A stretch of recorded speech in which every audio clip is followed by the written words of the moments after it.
Hello students, in this video of class 12 business studies, we will discuss the topic coordination, the essence of management. अब हमने 5 functions पढ़े थे management के लिए जो बहुत इंपॉर्टेंट होते हैं हर मैनेजर को परफॉर्म करने के लिए. 5 फंक्शंस क्या थे मैनेजमेंट के? Planning, organising, directing, staffing, controlling. ठीक है. अब ये जो सारे फंक्शंस हम परफॉर्म कर रहे हैं उसमें एक और इम्पॉर्टेंट चीज़ आती है, वो क्या है? कोऑर्डिनेशन. ठीक है. ये केवल फंक्शन नहीं है कोऑर्डिनेशन, बल्कि ये मैनेजमेंट का एसेंस है, एसेंस ऑफ मैनेजमेंट है. बिना कोऑर्डिनेशन के ये सारे फंक्शंस प्रॉपरली परफॉर्म नहीं किए जा सकते. कोऑर्डिनेशन का मतलब क्या होता है? एक सिस्टमैटिक सिंक्रोनाइजेशन क्रिएट करना, एक तालमेल बिठाना कि सभी डिपार्टमेंट सही टाइम पर काम करें या इस तरह से काम करके दूसरे डिपार्टमेंट्स को कोई प्रॉब्लम क्रिएट ना हो, व्यवस्थित तरीके से काम करना, वो क्या होता है? कोऑर्डिनेशन. ठीक है. The process by which manager synchronizes the activities of different department is known as coordination. अब coordination के definition क्या है? वो process जिसके थ्रू मैनेजर सिंक्रोनाइज करता है एक्टिविटी को. सिंक्रोनाइज करना मतलब तालमेल बिठाना डिफरेंट डिपार्टमेंट्स के बीच में, is known as coordination. Coordination is the force that binds all the other functions of management. Coordination के थ्रू जो बाकी सारे फंक्शंस हैं मैनेजमेंट के, वो सब क्या होते हैं? आपस में लिंक्ड होते हैं या बंधे होते हैं. Okay. Coordination is the base और primary function of every manager. अब तालमेल बिठाना, कोऑर्डिनेशन करना, ये बेस या प्राइमरी फंक्शन है हर मैनेजर के लिए. Because various departments of an organisation are working independently and there is a need to relate and integrate their activities. ठीक है. अलग अलग डिपार्टमेंट होते हैं ऑर्गेनाइजेशन में जो इंडिपेंडेंटली अलग तरीके से वर्क करते हैं, इसलिए उन सबकी एक्टिविटीज को रिलेट करना और साथ में मिलाकर चलाना ये बहुत जरूरी है. ठीक है. Coordination the essence of management. Coordination क्या लेकर आता है? Unity of action. इंटीग्रेट करता है अलग अलग एक्टिविटीज ऑफ द ऑर्गेनाइजेशन को. ठीक है. साथ में मिलाकर चलाना, सभी को यूनिटी लेकर आना, साथ में मिलाकर चलाना. ठीक है. Coordination is considered as the essence of management because of the following reasons. इन सभी रीजंस के कारण कोऑर्डिनेशन को हम क्या कहते हैं? Essence of management. सबसे पहला पॉइंट क्या है? Coordination is needed to perform all the functions of management. ठीक है. कोऑर्डिनेशन किस चीज के लिए जरूरत है? परफॉर्म करने के लिए all the functions of management. Okay. Coordination जरूरी है सारे फंक्शंस को परफॉर्म करने के लिए मैनेजमेंट के. Okay. The process of coordination begins at planning stage when top management plans for whole organization. ठीक है. जो प्रोसेस है कोऑर्डिनेशन की वो स्टार्ट हो जाती है किस स्टेज पर? प्लानिंग स्टेज पर, जब टॉप मैनेजमेंट प्लान क्रिएट करता है पूरी होल ऑर्गेनाइजेशन का.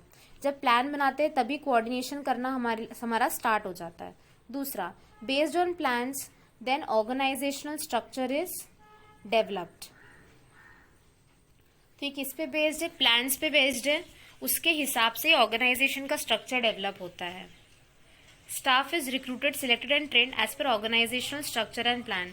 जो भी स्टाफ होता है आप उसे रिक्रूट करते हो, सिलेक्ट करते हो और ट्रेन करते हो किसके हिसाब से? ऑर्गेनाइजेशन की स्ट्रक्चर और प्लान के हिसाब से. फिर फोर्थ पॉइंट क्या है? To ensure right execution of plan directions are given. ठीक है. सही तरीके से प्लान एग्जीक्यूट, उसके लिए डायरेक्शन दिया जाता है. अब कंट्रोलिंग क्या करता है? इंश्योर करता है कि कोई डिस्क्रिपेंसी नहीं है प्लान और एक्चुअल परफॉर्मेंस के बीच में, यानी कि कोई डिफरेंस नहीं है प्लान और एक्चुअल परफॉर्मेंस के बीच में. ठीक है. तो coordination her function of management में चाहिए. प्लानिंग के समय भी कोऑर्डिनेशन चाहिए, फिर जब हम स्ट्रक्चर क्रिएट करते हैं उस टाइम पर, स्टाफिंग के टाइम पर, डायरेक्शन देने के टाइम पर, कंट्रोलिंग के टाइम पर. Coordination is required at all levels. Top level requires coordination to integrate all the activities of the organisation. सभी एक्टिविटीज को साथ में मिलाकर चलाने के लिए कोऑर्डिनेशन चाहिए. कोऑर्डिनेशन चाहिए मिडिल लेवल पर बैलेंस करने के लिए activities of different departments. Middle level पर भी चाहिए कोऑर्डिनेशन सभी एक्टिविटीज को बैलेंस करके चलाने के लिए. Lower level requirements lower level requires coordination to integrate the activities of workers. Workers सब साथ में मिलकर काम करें, इसलिए लोअर लेवल पे भी क्या चाहिए? Coordination. Coordination is the most important function of an organisation. सबसे इंपॉर्टेंट फंक्शन ऑर्गेनाइजेशन का क्या है? Coordination. Any company which fails to coordinate its activities cannot survive and run successfully for a long period of time. जो activity सही coordination नहीं कर सकती वो लॉन्ग टाइम तक नहीं चल सकती.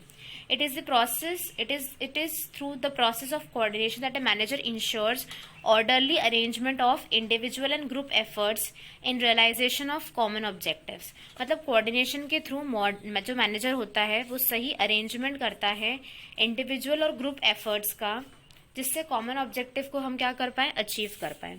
Coordination involve synchronisation of different activities, different actions, various units of departments. Coordination के अंदर हम सिस्टमैटिक तरीके से क्या करते हैं, सिंक्रोनाइजेशन करते हैं अलग अलग एक्टिविटीज का, वेरियस यूनिट्स और डिपार्टमेंट्स का. Coordination make sure that planned objectives are achieved with minimum conflicts.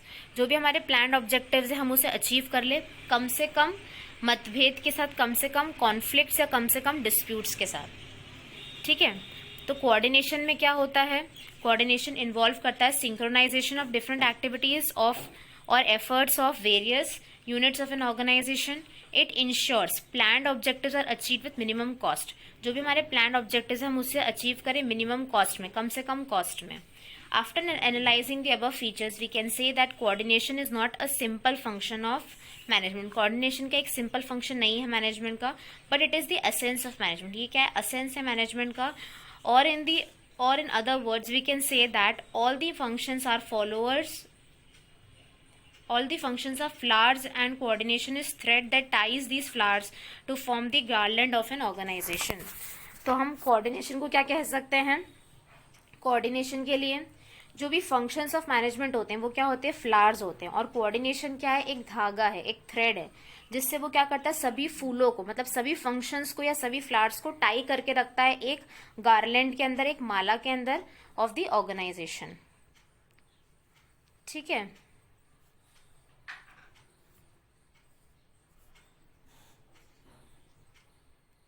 देखो यहाँ पर ऊपर डायग्राम दे रखा है कि in the absence of coordination there will be chaos and confusion in the organisation. ठीक है, अगर कोऑर्डिनेशन नहीं होगा तो कंफ्यूजन होगा और केओस होगा ऑर्गेनाइजेशन में. कुछ भी सिस्टमैटिक तरीके से काम नहीं हो पाएगा, हमारी रिपोर्ट भी सही नहीं होगी, स्टॉक भी प्रॉपरली काम नहीं करेगा, नो स्टॉक, सेल्स भी नहीं हो पाएगी, स्टोर में हमें जो मटेरियल चाहिए वो नहीं मिलेगा, रिसेप्शन भी प्रॉपरली काम नहीं करेंगे. ठीक है, तो ये डायग्राम के थ्रू शो हो रहा है. अब नेचर या फीचर्स ऑफ कोऑर्डिनेशन. नेचर या फीचर्स क्या है कोऑर्डिनेशन के, सबसे पहला coordination integrates group effort. Coordination क्या करता है, सबको साथ में मिलकर काम करवाता है. ठीक है, जो कॉन्सेप्ट होता है कोऑर्डिनेशन का वो अप्लाई करता है किस पर, ग्रुप एफर्ट्स पे. अगर सिंगल इंडिविजुअल है तो उसे कोऑर्डिनेशन की कोई ज़रूरत नहीं है. ठीक है, किस चीज़ की ज़रूरत होती है, ऑर्डरलीनेस की, इंटीग्रेशन की तभी ज़रूरत होती है जब एक ग्रुप ऑफ पीपल वर्क कर रहे हैं और जो लोग काम कर रहे हैं, जो इंडिविजुअल्स ग्रुप में काम कर रहे हैं वो अलग अलग बैकग्राउंड से हो, अलग अलग स्टाइल ऑफ उनका वर्किंग हो. ठीक है, जब लोग अलग अलग बैकग्राउंड, अलग अलग स्टाइल ऑफ वर्किंग के थ्रू आते हैं तो उनको यूनिफाई करने की ज़रूरत है, उनके एफर्ट्स को एक कॉमन डायरेक्शन में करने की ज़रूरत है, जो कौन करता है, कोऑर्डिनेशन करता है. Next, ensure unity of efforts. Coordination हमेशा किस चीज़ पर जोर देता है कि सभी एफर्ट्स साथ में मिलकर हों, सारे एफर्ट्स क्या हो, यूनिटी में हों. अलग अलग इंडिविजुअल्स की जो भी एफर्ट्स हो उसे यूनिफाई करें, उससे क्या होता है, कॉन्फ्लिक्ट, जो मतभेद होते हैं वो कम होते हैं, डैमेज कम होता है ऑर्गेनाइजेशन को. ठीक है, मेन एम क्या है हर मैनेजर का, कोऑर्डिनेट करना एक्टिविटीज और functions of all individuals to common goals. सभी इंडिविजुअल्स की जो भी एक्टिविटीज या फंक्शंस है इस तरह से हो कि कॉमन गोल जो है ऑर्गेनाइजेशन का वो अचीव हो. Ensure unity of direction. Coordination ensure करता है कि जो भी डिपार्टमेंट्स हैं वो साथ में मिलकर, हाथ में हाथ मिलाकर काम करें, वर्क करें hand in hand, and create a balance in all department. एक बैलेंस क्रिएट हो सभी डिपार्टमेंट में. तो ये क्या करता है, एक बाइंडिंग फोर्स की तरह एक्ट करता है सभी डिपार्टमेंट के लिए. ठीक है, जो एचआर डिपार्टमेंट के काम है, परचेज डिपार्टमेंट के काम है, सेल्स डिपार्टमेंट के काम है, फाइनेंस डिपार्टमेंट के काम है, वो अल्टीमेटली कंपनी के ओवरऑल ऑब्जेक्टिव को अचीव करने के लिए ही हों. ठीक है, कंटिन्यूअस प्रोसेस. अब कोऑर्डिनेशन कभी खत्म नहीं होता, यह हमेशा चलता रहता है. ठीक है, उसका डिग्री जरूर वेरी करेगा. ठीक है, मैनेजर्स क्या होते हैं, कंटिन्यूअसली काम करते रहते जिससे ऑर्गेनाइजेशन में क्या हो, कोऑर्डिनेशन हो. ठीक है, जो कोऑर्डिनेटेड कंपनी होती है, जिस कंपनी में कोऑर्डिनेशन होता है वो फंक्शन करती एफिशिएंटली, मतलब कम कॉस्ट में बेस्ट काम करती है. फिर coordination is a pervasive function, मतलब परवेसिव का मतलब यूनिवर्सली सब जगह एप्लीकेबल। तो कोऑर्डिनेशन भी क्या होता है, यूनिवर्सली ये फंक्शन सभी लेवल्स ऑफ मैनेजमेंट पे एप्लीकेबल होता है, सभी डिपार्टमेंट्स में एप्लीकेबल होता है। ठीक है, तो business as well as non business organisation सभी को कोऑर्डिनेशन चाहिए। Next, coordination is the responsibility of all managers. अब कोऑर्डिनेशन केवल टॉप लेवल मैनेजर्स का काम नहीं है, मिडिल लेवल को भी करना है, लोअर लेवल को भी करना है। ठीक है, अलग अलग लेवल पे अलग अलग लेवल ऑफ कोऑर्डिनेशन चाहिए और हर एक्टिविटी में कोऑर्डिनेशन चाहिए। ठीक है, टॉप लेवल मैनेजमेंट क्या कोशिश करता है कि वो कोऑर्डिनेट करे अपने प्लान्स को और अपनी पॉलिसीज को ऑर्गेनाइजेशन के लिए। मिडिल लेवल क्या करेगा, कोऑर्डिनेट करेगा डिपार्टमेंट के एक्टिविटीज को, और लोअर लेवल क्या कोऑर्डिनेट करेगा, एक्टिविटीज ऑफ वर्कर्स को। Next, coordination is deliberate function. Coordination को हम सोच समझकर जानबूझकर करते हैं। डेलिब्रेट करना मतलब, डेलिब्रेट फंक्शन मतलब जानबूझकर वो करना। तो हर मैनेजर कोशिश करता है कोऑर्डिनेट करने की एक्टिविटीज ऑर्गेनाइजेशन में, जिससे कंफ्यूजन और केओस क्या हो सके, खत्म हो सके। ठीक है, while performing various activities in the organisation managers deliberately perform coordination function. जानबूझकर मैनेजर्स क्या परफॉर्म करते हैं, कोऑर्डिनेशन फंक्शन। तो ये आपके फीचर्स हो गए हैं। क्या क्या फीचर्स थे, integrates group efforts, ensure unity of efforts, continuous process, pervasive function, responsibility of all managers और डेलिब्रेट फंक्शन। एंड नेक्स्ट है importance of coordination, need of coordination. Coordination बहुत इंपॉर्टेंट है इंटीग्रेट करने के लिए, मिलाकर चलाने के लिए इंडिविजुअल के एफर्ट को, डिपार्टमेंट के एफर्ट को, स्पेशलिस्ट के एफर्ट को। ठीक है, through coordination managers reconcile differences in approach, timings, efforts और इंटरेस्ट। मतलब कोऑर्डिनेशन के थ्रू मैनेजर्स अपनी अलग अलग अप्रोच को, अलग अलग टाइमिंग्स को और अलग अलग एफर्ट्स और इंटरेस्ट को इंटीग्रेट मिलाकर चलाते हैं। ठीक है, कोऑर्डिनेशन हार्मोनाइज करता है इंडिविजुअल गोल्स को ऑर्गेनाइजेशन के गोल के साथ। कोऑर्डिनेशन मिलाकर चलाता है इंडिविजुअल के गोल्स को ऑर्गेनाइजेशन के गोल्स के साथ। ठीक है, अब नीड और इंपॉर्टेंस क्या है कोऑर्डिनेशन की, ये फॉलोइंग पॉइंट से क्लियर हो जाएगा। सबसे पहला क्या है, ग्रोथ इन साइज। जो नीड है कोऑर्डिनेशन की, उसके थ्रू क्या होता है, ऑर्गेनाइजेशन इंक्रीज करती है, ग्रो करती है साइज में। ठीक है, बड़ी ऑर्गेनाइजेशन में ज्यादा पर्सन्स काम करते हैं, ज्यादा इंडिविजुअल्स काम करते हैं। अब उन पर्सन्स या इंडिविजुअल्स की अलग अलग नीड होती है, अलग अलग ऑब्जेक्टिव होती है।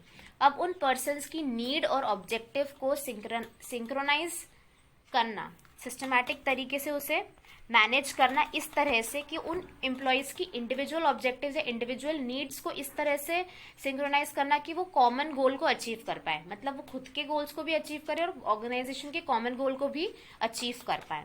ठीक है, एम्प्लॉयज में हैव देयर इंडिविजुअल ऑब्जेक्टिव्स। ठीक है, for organisational efficiency it is important to harmonise individual goals and organisational goals through coordination. Coordination के थ्रू इंडिविजुअल के गोल्स को और ऑर्गेनाइजेशन के गोल्स को मिला दिया जाए। फिर फंक्शनल डिफरेंशिएशन। ठीक है, जो भी फंक्शंस होते हैं ऑर्गेनाइजेशन के, उसे हमने डिफरेंट डिपार्टमेंट्स में डिवाइड कर दिया है, डिफरेंट सेक्शंस या डिविजन्स में डिवाइड कर दिया है, और हर डिपार्टमेंट अपने अलग तरीके से काम करता है, अपने आइसोलेशन में अपने डिपार्टमेंट के अंदर काम करता है, और वो अपने डिपार्टमेंट को या अपने डिपार्टमेंट के ऑब्जेक्टिव को ज़्यादा इंपॉर्टेंस देता है। ठीक है, लेकिन एक्चुअल प्रैक्टिस में क्या होता है, हर डिपार्टमेंट एक दूसरे से क्या होता है, इंटरलिंक्ड होता है और एक दूसरे पे इंटरडिपेंडेंट होता है। ठीक है, अगर स्टोर डिपार्टमेंट अच्छा क्वालिटी ऑफ मटेरियल रखेगा तभी प्रोडक्शन डिपार्टमेंट एक अच्छा प्रोडक्ट प्रोड्यूस कर पाएगा। ठीक है, अगर प्रोडक्शन डिपार्टमेंट अच्छा क्वालिटी ऑफ प्रोडक्ट प्रोड्यूस करेगा तभी मार्केटिंग डिपार्टमेंट उसको सही तरीके से मार्केट कर पाएगा। ठीक है, so there is more need to relate and bring together activities of different sections as they are part of one organization only. The coordination is needed to minimize the differences among departments. coordination किस चीज़ की ज़रूरत है, किस चीज़ के लिए ज़रूरत है, जो differences है डिपार्टमेंट्स के बीच में उसको ख़त्म करने के लिए, मिनिमम करने के लिए। स्पेशलाइजेशन क्या कहता है, a large and modern organization। ठीक है, एक लार्ज या मॉडर्न ऑर्गेनाइजेशन में स्पेशलाइजेशन की हाई डिग्री की ज़रूरत है। स्पेशलिस्ट और एक्सपर्ट्स क्या फील करते हैं, that they are the only qualified people and they always take right decision and right direction। जो स्पेशलिस्ट होते हैं वो फील करते हैं कि वो हमेशा सही डिसीजन लेते हैं और राइट डायरेक्शन में ही काम करते हैं। ठीक है, अब अलग अलग बहुत सारे तरह के स्पेशलिस्ट वर्क करते हैं ऑर्गेनाइजेशन के अंदर, और हर स्पेशलिस्ट अपनी तरीके से काम करेगा तो भी क्या हो जाएगा, कन्फ्यूजन और केओस हो जाएगा। तो उसके लिए किस चीज़ की ज़रूरत है, कोऑर्डिनेशन की ज़रूरत है कि जो भी स्पेशलिस्ट की एक्टिविटीज़ है उसे कोऑर्डिनेट करके चलना, जिससे कॉमन डायरेक्शन में वो काम करें, उन स्पेशलिस्ट का हम मैक्सिमम यूटिलाइजेशन, मैक्सिमम बेनिफिट निकाल सकें। ठीक है, तो ये स्पेशलाइजेशन हो गया। मतलब स्पेशलाइजेशन में हमारी ऑर्गेनाइजेशन के अंदर जो स्पेशलिस्ट और एक्सपर्ट वर्क कर रहे हैं उनकी एक्टिविटीज को भी इस तरह से कोऑर्डिनेट करना कि कंफ्यूजन खत्म हो जाए, केओस खत्म हो जाए और हम ऑर्गेनाइजेशन के ऑब्जेक्टिव तक पहुंच पाए और उनका मैक्सिमम बेनिफिट उठा सके उन स्पेशलिस्ट का। तो इंपॉर्टेंस ऑफ कोऑर्डिनेशन के पॉइंट्स क्या, growth in size, functional differentiation और specialization. I hope that through this video you have understood the concept of coordination as an essence of management. Thank you.